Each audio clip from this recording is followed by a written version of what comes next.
If you're someone that's dealing with foot pain, I've got 5 simple movements that you can utilize to help you relieve some of that discomfort. Typically what we see is people that have a lot of foot pain have a very rigid foot shape. So they have a hard time letting their arch collapse, and it stays in what we call the supinated position. Pronation is when your arch collapses. Supination is when your arch forms. The reason why pronation is really important is because when your arch collapses, all of your joints start to mobilize. So the key for us today is going to be showing you different ways to get your foot to start to collapse more, because once it collapses and pronates, the joints will splay and you get a ton of relief from that mobility. First thing we're going to do is we're just going to mobilize your foot with a lacrosse ball. This is something that's gotten really popular by Kelly Starrett. And simple thing you're going to do is you're going to keep the ball on the ground and you're just gonna move it around side to side and see if there's any tender spots. On my left side right now, not so much. On the right side, oof, right on the arch. And what I'm gonna do is I'm just gonna kind of work that area. And I slowly apply more pressure as it starts to roll in that general area. And over time, what you're gonna feel is that it gets less and less tense. And again, these effects are super non-specific, right? I'm not gonna tell you exactly what's going on. We're not breaking up any sort of adhesions or scar tissues. There's just a lot of muscle tension that can sometimes be relieved by just doing some soft tissue work. If you were in our clinic, I would be mobilizing your foot. If you're by yourself, you can use the lacrosse ball and start to get some soft tissue work in the foot.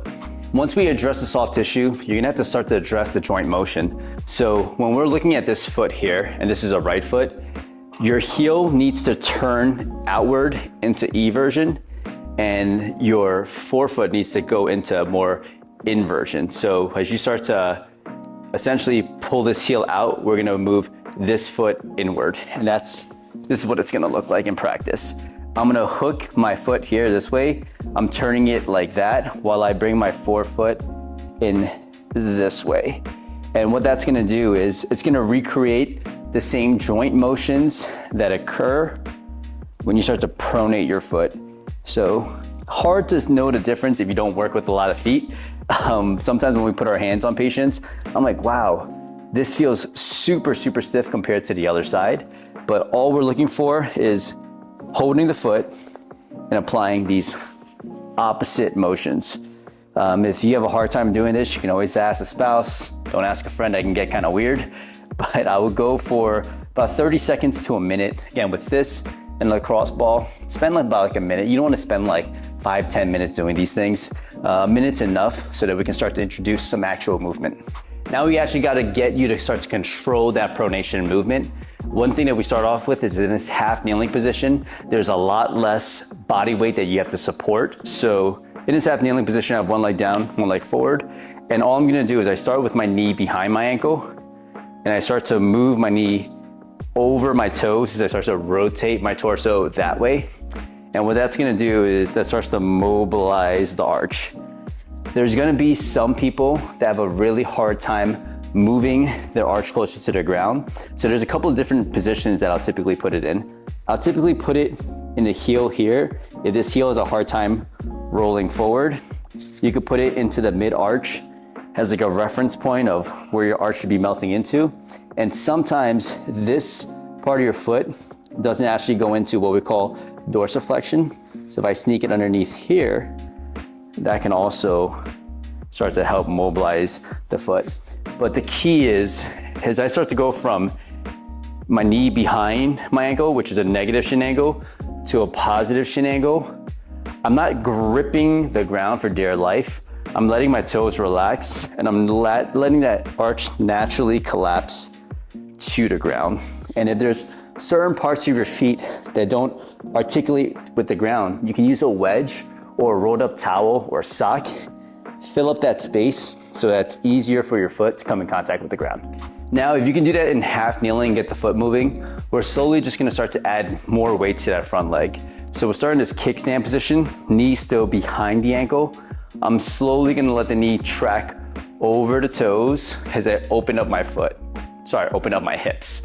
And when the knee comes forward and my hips open up, you're gonna naturally feel a lot of pressure on the inside part of your foot. What we don't wanna see is when people come far forward and then rotate, they feel a lot more motion in their forefoot closer to their toes. I want you to gradually shift away from the heel. Right here, it's about the midfoot. And then as I open up more, we really feel that arch want to collapse into the ground. If you're someone that's got a super high rigid arch, getting that arch to collapse can decrease a lot of tension in the plantar fascia as well as the Achilles tendon. Once you can do it now with the back leg helping you, all we're gonna do is this 3D step down exercise. So if I'm standing on my right leg, I'm just gonna reach out towards 7 o'clock. And as I open my hips, my leg reaching towards 7 o'clock is gonna get this arch to collapse. If I reach towards 5 o'clock, it'd be more of a curtsy step down and the arch would actually form.